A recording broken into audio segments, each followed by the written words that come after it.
You are now tuned in to Shotgun Sports USA, powered by Winchester. Recorded in the U.S. and streaming all over the world. Your host, Justin Barker, talks to shotgun shooters from all disciplines, championship-winning coaches, gun clubs, world-class target setters, vendors, and industry-leading companies that fuel the sport. If you're into clay target sports, you're at the right place for insider information from some of the best in the world every single week. Subscribe to our podcast, leave us a review, and connect with us on social media. You can also catch our episodes on shotgunsportsusa.com.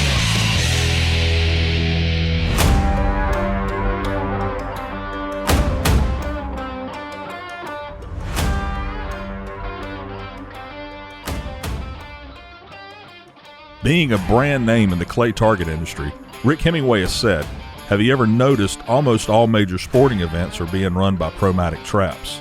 I thought about that statement and he's right. And you may want to consider that before making your next purchase. Rick is the largest Promatic dealer specializing in individual and commercial trap sales. Rick provides skeet, trap, 5-stand, and sporting clays designs, installs, and service. He also offers accessories such as solar panels, wireless release systems, as well as the hottest item on the market, the Clay Bot by Renair Products. Visit backwoodsquailclub.com or give Rick a call at 843-546-1466. Castellani shooting vests are manufactured in Italy and internationally recognized by elite shooters as the most popular lightweight shooting vest on the market. Castellani vests are especially known for their Italian styling and superior craftsmanship and quality, making them a vest of choice for all shooting disciplines. Ultimate Shooting Accessories is the exclusive supplier for Castellani vests in the United States. Visit ultimateshootingaccessories.com for more information and to place your order. This week, my guest was the first NSCA Hall of Fame inductee in 1998. He is an 8-time U.S. Open champion, a 23-time All-American. He has won 7 team gold medals shooting for Team USA. He is a trick shooter and simply one of the best to ever pull a trigger. Please welcome the legend, John Kruger.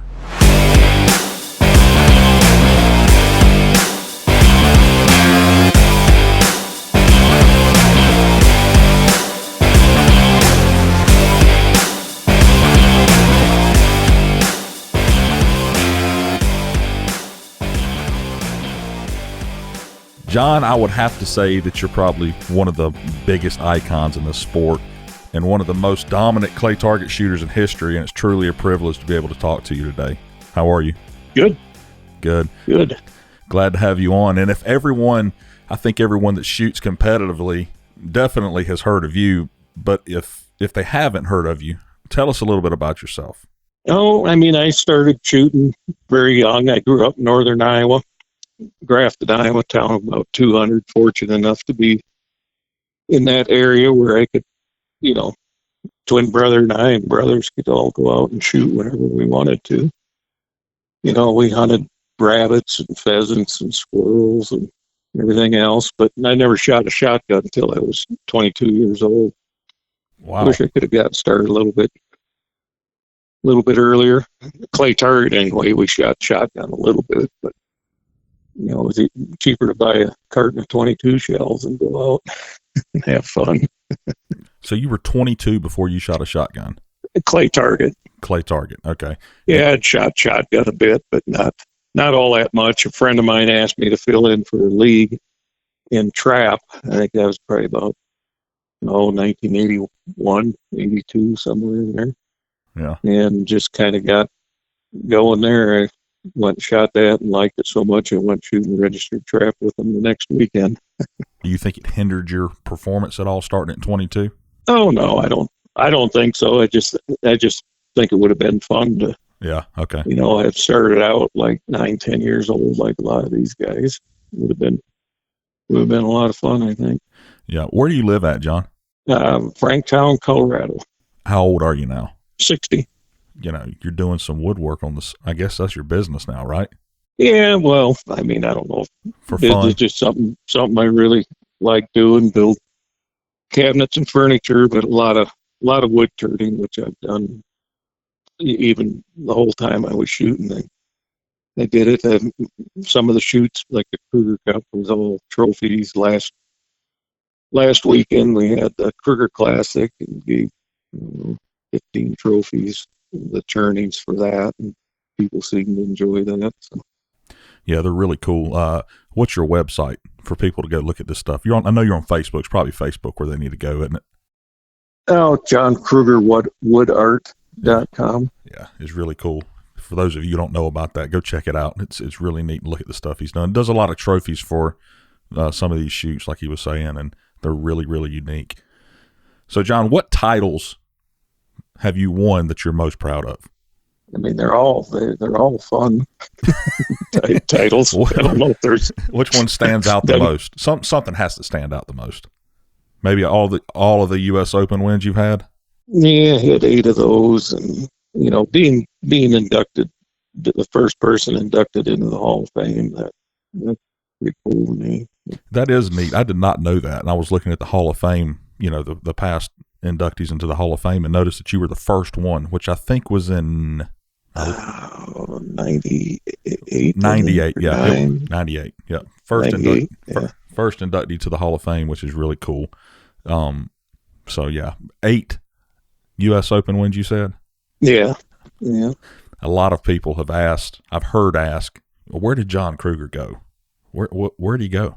No, I don't know, 35 years of running all over the world was enough. It just got so expensive to travel and do things, and I don't know. It's just kind of going on to my mind goes on to something else. Or, the woodworking, when we moved, I got to build a nice shop. My wife's very supportive of that, Cynthia, and she still shoots. She still shoots competitively. I haven't for over 6 years. So. Yeah. Is it something that you plan on ever doing again competitively? If my mind goes to that, yeah. Yeah. But as far as right now, no. Yeah. I know exactly what you mean. If you're interested in it, you're interested in it. If you're not, you want to do what you're interested in, having fun doing. So, yeah. How did you get started in competitive clay target shooting? Well, friend, he invited me to finish out they were short a guy at a trap league. So trap is how I got started. And then in I think it was the fall of 1986, we were shooting trap up at Minneapolis Gun Club. And there was a sign on wall, sporting clays, which we knew nothing about. And that was at the Horse and Hunt Club, which was like 20-25 minutes away. So we thought, go over and see what that is. Oh. And man, once I shot it, I thought, man, I think this is cool. But, I had a full trap gun, and it was pretty obvious that, probably need a gun with chokes in it. But, that's all part of the learning process. I mean, and it was very enjoyable. And I started probably next week or two, went up there a couple times. And then that winter, I was fox hunting and seen this nice place that had a rappelling tower. The guy trained kids to rappel off it. He was ex-military. And I thought, well, that'd be a cool tower. So I wanted to ask if I could put a sporting clays course in. He goes, what the heck is that? And that guy explained it to him. He goes, yeah, I don't care. So kind of partnered with him and another guy, and we put in the sporting clays course in 1987 in St. Ansgar, Iowa. Did you enjoy trap as much as sporting? I'm assuming not. Yeah, I mean, what's fun is I pretty much shot everything. We shot, Helise, pigeons, Mexico and Europe and here in the United States. Trap. I didn't shoot a whole lot of skeet, but a little bit, and just enjoyed shooting anything that had to do with the shotgun. Yeah, pretty much. I mean, it's on 7 world gold medal championship teams on 7 different disciplines of shotgun. So it's kind of fun. So you were on 7 gold teams. No, and all different disciplines of shotgun shooting. Break that down for me, what you won. As a team, I always loved team competition for some reason. And individual competition's one thing, team thing is another mindset. Mm-hmm. I always liked the team shooting for Team USA and whatever, but the 5-stand, PTAS, sporting, pigeons, Heath, whatever it was, if they had a team thing, I wanted to be on that. Did you have any formal coaching or instruction when you started, or did you learn this all by yourself?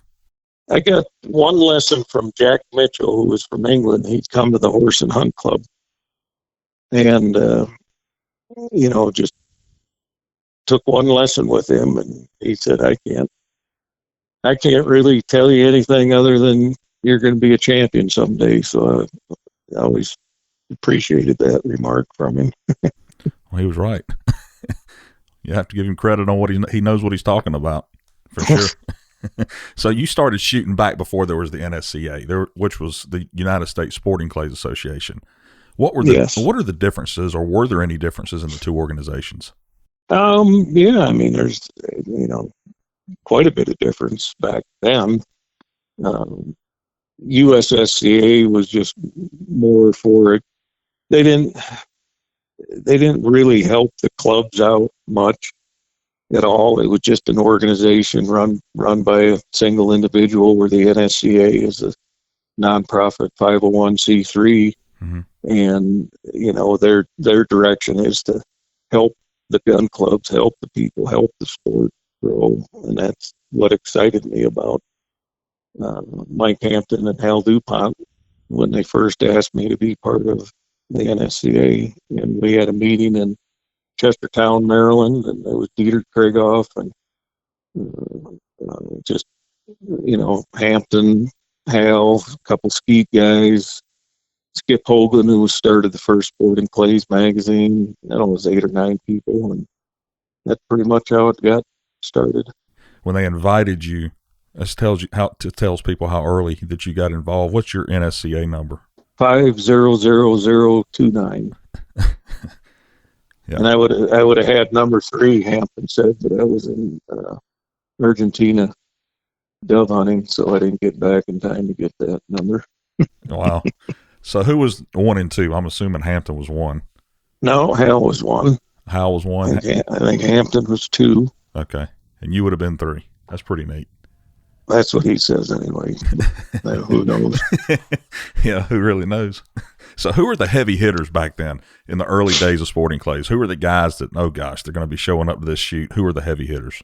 Oh, Jibby Jewell, Andy Banks, Bob Brister, great shot back then. I always remember first tournament I ever went to was the national championships in Fulshire, Texas.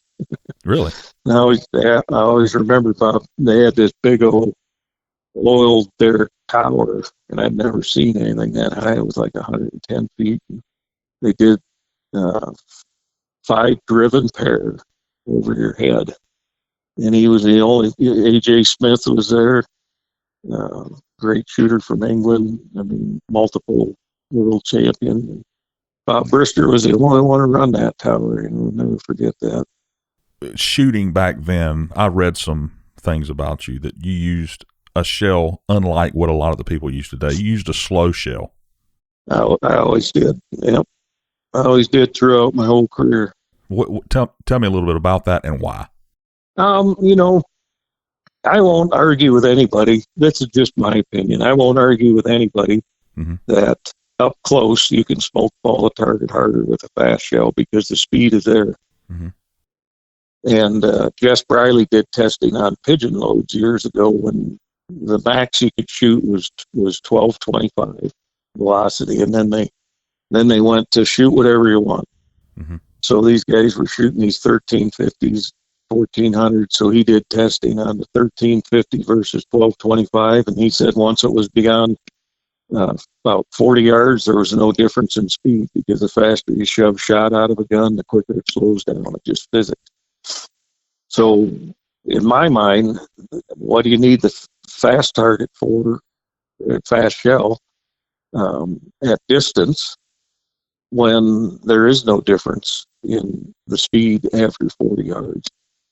Yeah. And a slower shell keeps a much better pattern. And anybody who's ever tested ammo will tell, every one of them will tell you that. But the faster you shove shot out of a gun, the more erratic your patterns are. That's like a spreader load. Have you ever seen a slow spreader load? I've never seen one. Yeah. They've got to have speed behind it. Yes, it has a different wad in it, whatever, but it still needs the speed to, make the pattern wider. So I want pattern efficiency at distance more so than anything. But if I can find 1150s, 1165 Remington had for quite a while, but Winchester 1150, Fiocchi had 1150. Anything I could get 1150 was perfect for me. So if you go shoot a tournament tomorrow, you're going to go find you some 1150s. Yep. And mostly all 1 ounce, because I just don't like recoil. So how have you seen the sport evolve? I know that when you started, it was hand-thrown traps, and I'm talking more or less scores, the tournaments, the people, the traveling. Did they used to stay in their zone? How have you seen the sport evolve? Oh, I think when I first began, it was more social. It wasn't, the competitive part was there, but not as intense as it is now. People spend just an incredible amount of time practicing and trying to get, to that top level, which, back in the late 80s, early 90s, there wasn't. Wendell Cherry was probably the first guy that in my mind anyway, that just had a commitment to be, the best and do whatever it took to be the best. So when he started instructing, well, then that follows his philosophy of, if you're going to be the best, you better spend some time and money at it. Wendell, speaking of Wendell, he's had a lot of champions come up through the sport. Did you have anybody that you thought may be a champion or was a champion that you worked with? A lot of them guys work with several people till they find somebody they like. But I mean, like I said, it's different back then. So they go get a lesson or two. I mean, Zach showed me pictures of when he was 10 years old, and I gave him a lesson at the U.S. Open when it was in California. So, I mean, but you find who you like, you find who gives you that mindset of what you're looking for, and whether everybody's got a different way of explaining things. So how you perceive their explanation is different from person to person too. So you just find one you like and get after it. You started trick shooting. Why did you want to get involved with trick shooting? I think it was 1987 at the Horse and Hunt Club. Bob Allen and his boy Matt did a trick shooting exhibition at a shoot up there. And that's the first time I ever seen one. I thought that's pretty cool. So I went home and messed around with it and could do a lot of different things. So just kind of pursued that. When I worked up at Brush Creek after I quit shooting, I'd put a show on every Monday night. And that to me was just very enjoyable and a lot of fun. What kind of trick shooting was it? Just shooting from the hip? Well, I have to. I shoot a release trigger, and what's weird is I can do my whole trick shooting show with a pull trigger as long as I don't put it on my shoulder. The instant I put it on my shoulder, I can't pull the trigger. It shows you how messed up your mind gets, I guess. Someone told me that you could shoot a golf ball further than some people could drive one with a golf club. Oh yeah, I mean, if you hit it good and it's a good golf ball, you can drive out of sight almost. That's crazy. But a lacrosse ball goes further than a golf ball. I wouldn't have thought that. Well, it's just like a rubber Super Bowl, and man, when you put a load right in the middle of one of them, they just go and go and go. It's incredible how long they're in the air. You never find them again, right? One thing that everybody knows that knows John Kruger is that you had an accident that's changed your shooting career forever. Can you go into what happened? Yeah, I was doing a trick shooting show actually at a club in Richmond, Indiana, And after the show, we went to go shoot pigeons out of a barn. And there's an old cement silo there with a cement top on it. And there was probably 25 pigeons that wouldn't come out. So I thought, well, one of the props I used in the trick shooting show was a ping pong ball filled with explosives. When they throw it up in the air and shoot it, it goes off about like a half a stick of dynamite, I guess. Mm-hmm. So I was stupid and stuck a firecracker in it. I was going to get them pigeons out of that silo for these other guys to shoot. And it was a fast fuse. And all I remember just seeing the whole fuse turn red. And that was it. That's crazy. So what was you stuck the firecracker down into the ball, and you was holding holding it until it got about ready to blow before you threw it. I'm assuming is what you did. All I remember just seeing as soon as I put the match to it, the whole fuse. It was a fast fuse, I guess. The whole fuse turned red, and I remember trying to let go, but it wasn't quick enough. Yeah. So what did you lose on your hand, on your right hand? Everything but the little finger. You're a really good shotgun shooter, and you lose everything but your little finger. How did this affect everything? How did it affect everything?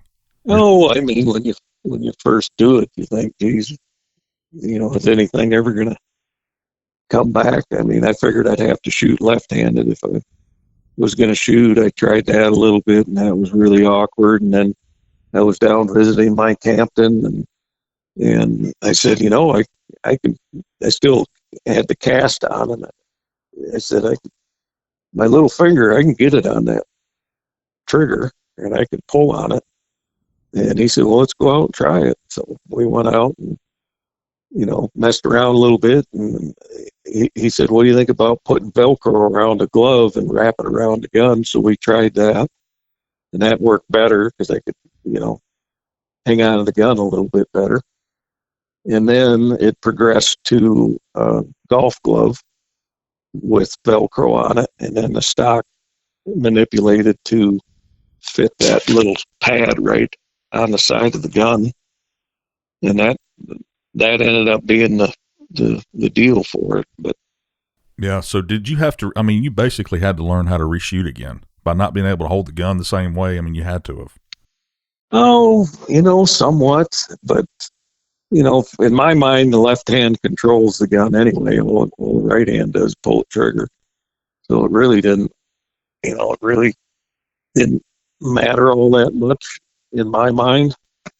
That happened June 16th, and I went to the Minnesota State shoot. I think that was the second week in August or first week in August, and ended up winning that, and then went down and won the world shoot it was for the World Skeet Championship. They had a World Championship. And went down, won that, but after that Minnesota State shoot, I won 40 shoots in a row.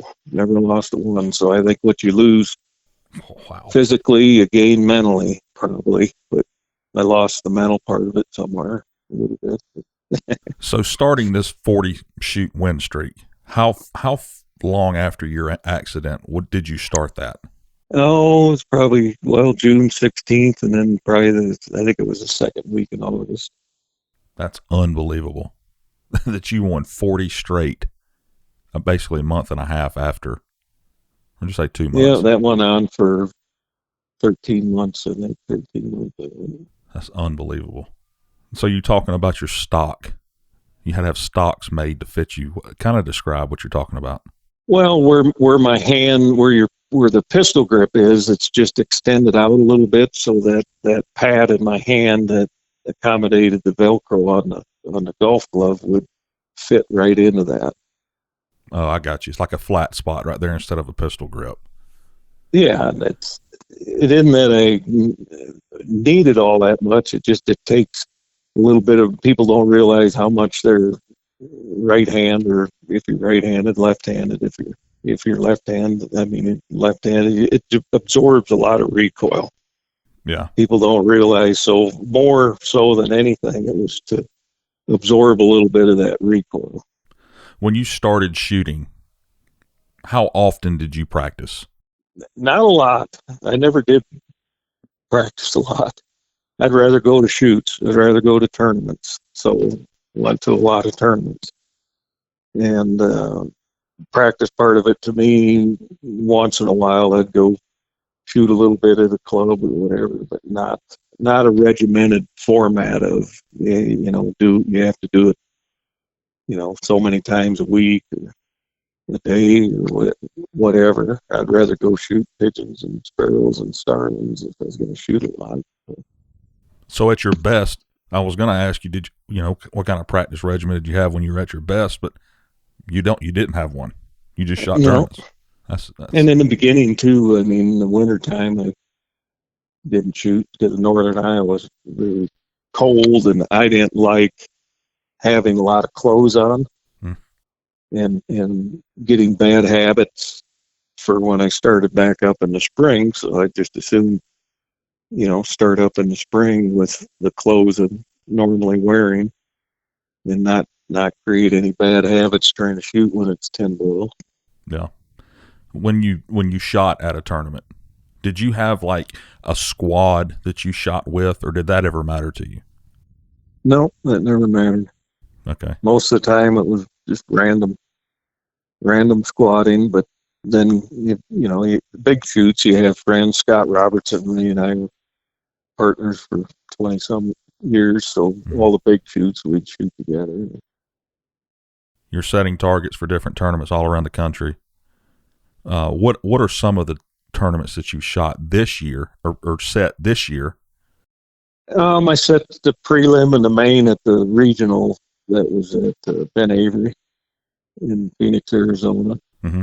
That was a couple months ago, I guess. Last weekend, I just got done with my shoot up here, the Classic. We'll set targets for that, and Dustin Johns helped me with that, and a few other guys. And it's a lot of work, put on a shoot. And then the Ohio State shoot is the first week in August, I think. So I'm going out and set targets for that. All right. So as a target setter, what is your goal when setting a course? My philosophy is I don't care whether it's FETAS, 5-stand, whatever. If it's a 100-bird event, I want 96, 97, at least. And if I can get to that, then I know in my mind it was fun for a lot of lower class people. If I make the top guys shoot in the high 80s, it's miserable for a lot of people. Yeah. Because the quality of shooters, I mean, these guys are so good now. They're so good that even if you have a pretty difficult course, they'll probably still break 96, 97. But if you make it rough enough that they're not doing that, it's going to be miserable for a lot of people. Yeah, I agree with you. The people that don't shoot as much, or the people that are just starting out, when you have a course set that hard and you miss the first 3, 4, 5 stations, you're already down a good bit of birds. It don't make it any fun. It just makes you aggravated. Yeah, people associate FETAS with being a little bit tougher. Mm-hmm. And I mean, this goes back 10 years or more. And you probably look back, but every regional, the master class was more people than AA, B, C, D, and E combined in FETAS. Every one of them for probably the last 10 years. So people associate that in their mind that, wow, FETAS is harder. And regional, it's got, 800, 900 people. There's only half a dozen people in E class. Well, that got to tell you something. So you think that all tournaments should be set that way then? In my mind, the game was designed for hunters to practice. Mm-hmm. And the targets would mimic, game birds, whether it's ducks, pheasants, dove, whatever. Mm-hmm. So if you got a 70-yard crosser out there, well, no ethical hunter is going to take a shot at a pheasant or anything else that far away. Right. Yes, it can be broke, but by very few people. And that kind of leads me into this then. You were on the PSCA, and the targets on the PSCA were, really challenging. Do you think the duration of the PSCA had a role in changing the sport as far as target presentations and then talent? Not necessarily, no. The PSCA was only for the top shooters. When you go to a U.S. Open or Nationals or Regional or State Shoot or whatever, you got all the classes and the concurrence. That's the people, that's a lot of people you have to, satisfy and take care of. Mm-hmm. PSCA with just the top shooters, so target presentation is totally different in my mind for that type of format. That's like, going to the U.S. Open tennis tournament. Well, it's only going to be the top 100 people in the world, or the golf tournaments or whatever. But we got a game that got to take care of all the classes and, sub-junior, junior ladies, veteran, super veteran, senior super veteran, and that new one they got, Legacy, for 80 and above. Well, that's a pretty broad spectrum of, right, people to satisfy. Now, how long were you on the PSCA? 1 or 2 years? Just a couple years. Yeah. Yeah. So all the top guys at the top of the game now were shooting back when you were at the top, right? What do you remember about these guys? How very skilled these guys have become. Yeah. I mean, you got people that just, that's all they do. That's all they think about. That's all they want to do. And I think that's great. I've just never been that way. I've just had so many other things that I've liked to shoot all the other disciplines. I've like do my woodworking. I like to set targets. I like to teach. So it was just a multitude of different things that made the sport enjoyable for me, not just the tournament aspect of it. When was your last tournament? 16? I think it was 16. 16, I don't know. Yeah. I don't even know. So most of the guys that are at the top now were shooting with you for a long time. Yeah, well, that, I don't know if that Finese and a few of them other guys that I've seen shoot at the regionals, I can't remember them, but but every sport, you got new people that come into it. And, if you're not into it for 5 or 6 years, you're not going to know them. Are you going to the U.S. Open? No. All right. You made trophies for what shoot was that you made trophies for? Some upcoming shoot. Well, there's 6 of them, for 5 or 6 for the U.S. Open. Okay, I thought so. Yeah, and Pennsylvania State shoot. And then Mike Hampton's looking at some for the Grand. Nice. Grand American, putting Remington and Federal because he works for them. Yeah. We have a guy that does the laser engraving, so they're pretty cool. Oh, yeah. Yeah. What do you build most of that stuff out of? I know it's wood, but what kind of wood is it? Oh, I've always liked burls. Burls are kind of an oddity in nature. Mm-hmm. I mean, there's a lot of clams and oysters in the world, but there's not many pearls. Right. There's a lot of trees in the world, but there's not many burls on them. So, yeah. I'm a poet. Don't even know it. I was about to say the same thing. So there's a lot of stories floating around about you over the years, and I want to see if you remember anything about them. And for some reason, I've heard dragon's breath shotgun shells, and I have no clue what these people are talking about. What are they talking about? Oh, there's, specialty shells for shotguns. Yeah. And that one, it's like shooting fireworks out of your shotgun. Looks like a firework going off, but coming out of your shotgun. And I guess if you don't put them straight up in the air and you put them sideways, you might start the grass on fire. So, you can learn that the hard way. What did you set on fire? Scott Robertson did one of them at a pigeon shoot, and I told him to shoot straight up, and he didn't. So then 10 guys were out there trying to get fire out of it. Where do you get these at? A guy sent me a bunch of stuff. It was all different kinds of, tracer shotgun shells. One's that bolos, they call them. They have two little balls on them with a chain. It's just weird stuff. It's like you're shooting a flamethrower. Yeah. Oh, that's funny. Yeah. So you set the whole field on fire with them. Yeah. You done any other crazy things like that? Oh, no, not me. It's always somebody else. Yeah. You're just always there watching. They blame it on me. What about some experiences with rental cars overseas? You done anything with those? Oh, yeah. I mean, we used to have a lot of fun in them rental cars. But, Pat Litsky can tell you that story pretty better than anybody.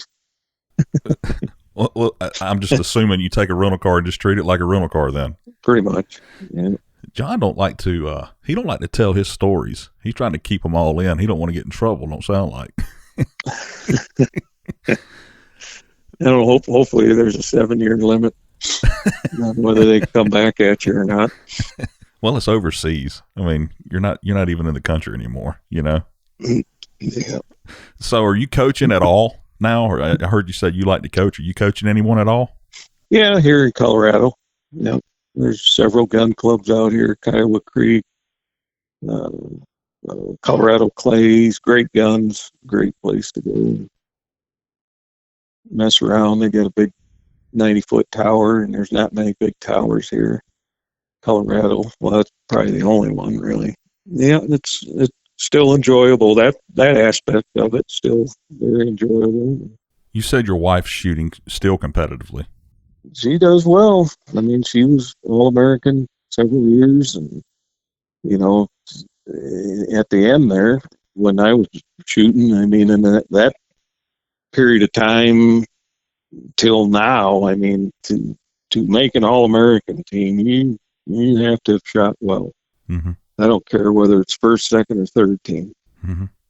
You had to have shot very well to accomplish that.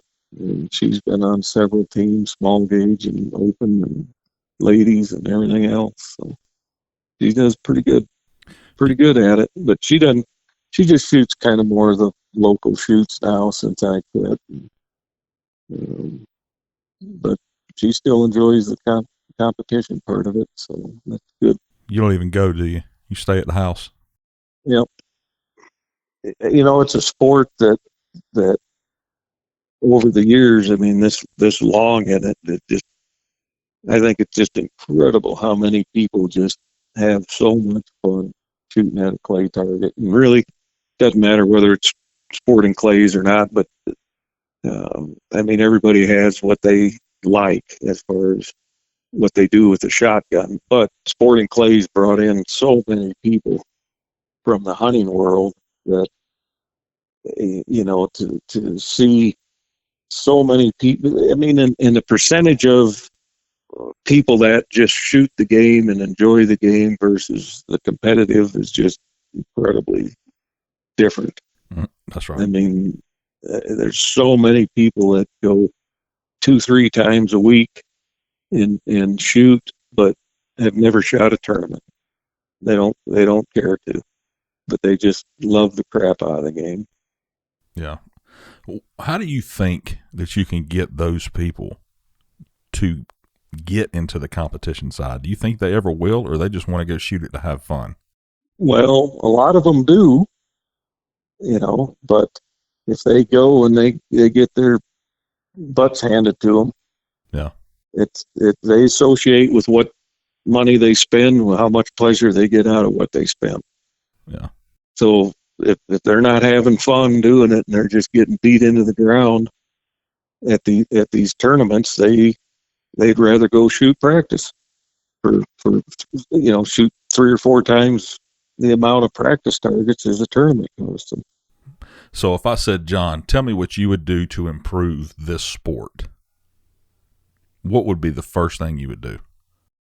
Really, it's all it is just make it fun for everybody. And I don't care whether you're 8 years old or 80 years old. Breaking targets is what it's all about. Many people get into this game and it feels a little too difficult, so they transfer to trap or skeet. And nothing wrong with that. You got them into shooting clay targets. Right. And some of the people transfer from trap and skeet into sporting because it's more challenging. So wherever your balance there is that you can be comfortable with, that's what shotgun shooting clay targets is. That's what it's all about. I mean, think about international trap and skeet. I mean, have you ever shot it? No, I have not shot that. No. Not many people do because it's too difficult, very difficult. And yes, it's an Olympic sport, trap and skeet, but for older people that can't see the targets very well, if you can't see them very well, you can't react to them very well. In international skeet, you don't have a whole lot of time. No, you don't So have enough. No, so there's a couple disciplines that actually show you what difficulty can do to a clay target game. I mean, when I first started shooting, there were only a handful of people in the country that shot international trap or skeet. Just a handful of people. Now, NSSF or whatever, it gives grants and things to put these fields in. There's a lot more shooting it now than when I started, but there's still not very many. Yeah, so the target, that just goes back to target presentation. Make it to where they can hit you don't have to make it so easy that you got 1,000 straights, but if it has variety, if it has differences in speed, that's the consistency of trap and skeet. The target's always the same speed, so becoming a machine and just repeating motion over and over and over, that can be had because there's no difference in speeds. In sporting clays, God, you get everything from a gravity rabbit rolling down the hill to a bat-2 target that going 130 miles an hour and everything in between. And it's having to be able to the ability to deal with the differences. If you just crank everything up and throw it fast, well, that's for a handful of people. Yeah. That can handle that. If everything is varied in speed and just out there for them to make their own mistakes, that's a good game. Yeah, agree 100%. I think that's you can go to some of these shoots and it's always the same people at the top. And it's because they can shoot that kind of stuff. You never see anybody different up there because most of them can't. It's always the same people at the top anyway. It doesn't matter. It doesn't matter whether it's difficult or not. There's that handful of people that are so good at the game. It doesn't matter whether it's tennis or golf or basketball or baseball or anything. There's that handful of people that really do know how to handle whatever sport it is. So so you can beat that guy once in a while, but you don't beat them very often. Mm-mm. But yes, they do get beat once in a while, but still, it doesn't matter whether that pile up at the top is with 98s and 99s. It's still the same guys. Yeah. Or whether it's 88s or 89s, it's still the same guys. Yeah. Same exact guys. Yeah. That's why they're so good. How do you think they got that good? Competition is a mindset. No. You have to want to do it, and you have to want to do it in a certain way. And they start thinking about it a long time before they show up. They don't just look at Facebook and say, "Oh, there's a tournament this weekend. Let's go shoot it." They've got it on schedules for months and even years out.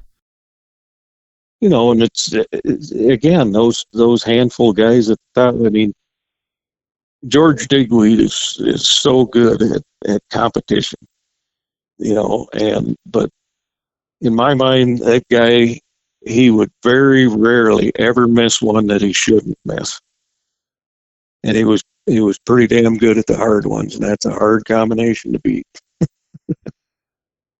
John Bidwell won 3 World Feed Test Championships with 28-inch barrels. So, I mean, everybody can argue about barrels and shells and everything else. It's not, it's the Indian, not the arrow. Oh yeah. So talk about, before I know you got things to do, but before we go, what did you used to shoot? What guns did you used to shoot, or what did you end up shooting? When I first started, I had a 303 Beretta. Yeah. And then went to classic doubles for a year. Then to Krieghoff, and was with Krieghoff for 25 years. And then Kohler for 4 or 5, something like that. And that was pretty much the whole gist of the guns. I didn't know that you shot Kohler. I thought you ended with Krieghoff. No. Okay. Nope. I didn't know. Ended with Kohler. Well, hey man, I know you got things to do. I appreciate you coming on, giving a little bit of your history, and I'm sure the people listening will enjoy it. I've had a lot of people ask about you to get you on here, and I'm glad you took some time out with me, and I really appreciate it. Yep, thanks. Anytime. All right, John, and we'll see you later. Thank you for joining me. Okay. All right, bud. Okay, bye.